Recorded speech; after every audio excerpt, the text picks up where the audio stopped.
By Sarah L. Kaufman. Dance Critics. September 9 at 2:29 p.m. The winning moment in the women's U.S. Open final on Saturday occurred well after Naomi Osaka had beaten Serena Williams. It was during the trophy presentation, amid a firestorm of boos and jeers from a crowd angered by what had transpired earlier and precipitated the outcome. The 20-year-old Osaka, having won her first Grand Slam title and becoming the first Japanese athlete to do so, stared disconsolately at the ground. Williams, standing apart from her rival, was stone-faced. As the crowd's boos grew stronger, Williams did an astonishing thing. She leaned over to Osaka and put an arm around her. She squeezed the younger woman's shoulder and murmured into her ear, and Osaka nodded. She visibly brightened. In a remarkable display of warmth between two competitors, we saw champion-worthy conduct, sisterly understanding and solidarity. Before then, all was ugliness. That had nothing to do with the competition on the court. Or rather, it had nothing to do with how Williams and Osaka played tennis. It had to do with an umpire making controversial calls, triggering Williams' emotions and turning the match into a verbal brawl.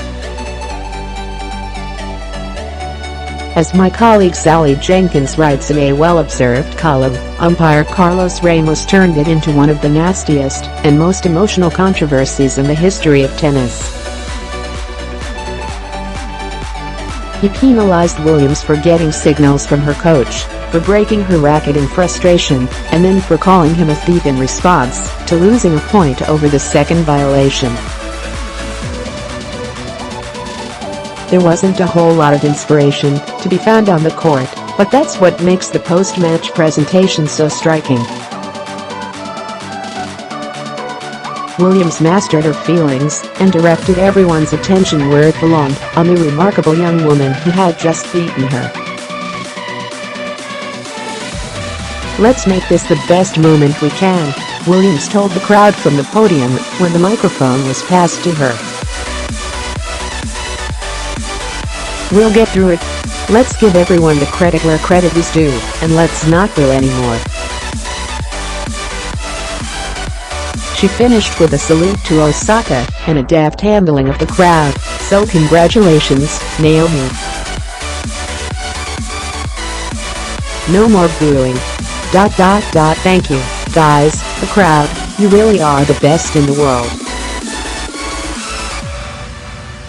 In a statement later Saturday, U.S. Tennis Association Chairman and President Katrina Adams praised Williams as a true champion for the great deal of class and sportsmanship that she displayed.